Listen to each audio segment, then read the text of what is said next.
Hey, let's continue our talk about consolidation topic, and let's talk about the consideration that is paid.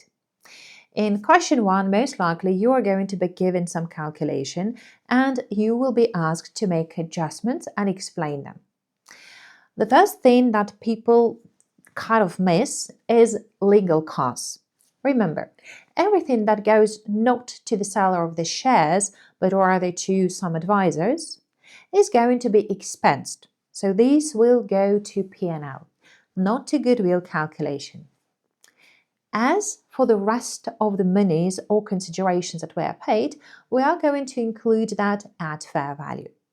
And if you have watched my videos from the course when we are talking about goodwill calculation, you remember that goodwill is the difference between market valuation and statement of financial position valuation. So this is some greater good that we bought, but we don't know what it is. Now, if we're talking about the types of considerations and mistakes that people make quite often, it certainly relates to share issue. First of all, since we are issuing our shares as a parent, we need to take the fair value of our shares, not subsidiaries. And it's important to calculate the number of shares, so you will need to see how many shares of subsidiaries were bought. And quite often we're given the share capital.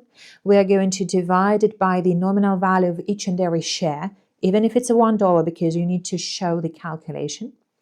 We need to times it by the percentage that we bought, and then use the share fraction. So, for example, if subsidiary has share capital of 10,000 and the nominal value is 50 cents, then 10,000 over 50 cents means that it has 20,000 shares. And if we bought, let's say, 80% of subsidiary, then we bought 20,000 times 80% equals 16,000 shares.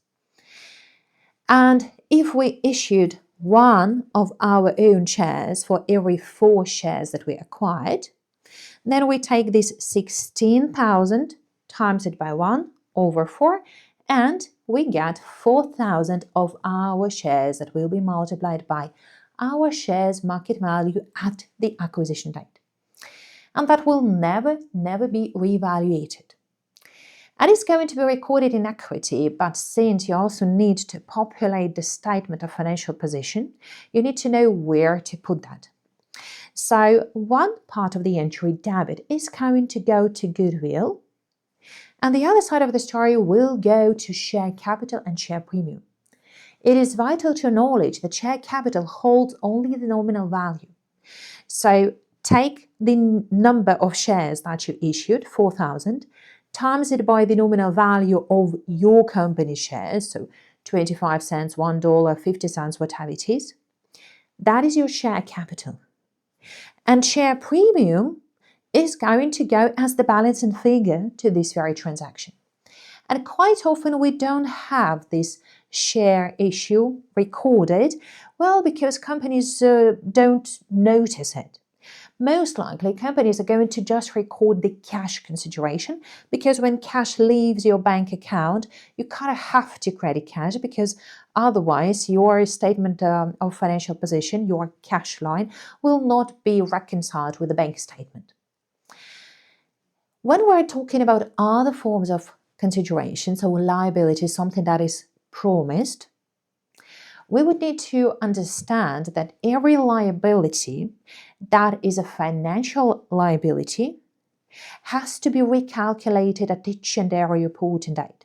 Meaning that if you have a liability that is deferred consideration, we understand that it's going to be held there at its present value, right? So we are going to calculate the finance cost and restate the liability in the end. If we're talking about the consideration that was conditional, we would need to restate it at the fair value at the end of the reporting period. So this means that we need not to forget not only to put adjustments to goodwill, as debit goodwill and credit those deferred and conditional considerations, but also we would need to make sure that we made a separate entry in stating the liabilities at this updated value, and the difference will go to P&L, not to goodwill. If we had some previous consideration, if we had some previous shareholding, like an associate or let's say IFRS 9 investment, we will have to revalue to fair value. And with the revaluation to fair value, we will have to derecognize the previous holding. Don't forget to do that.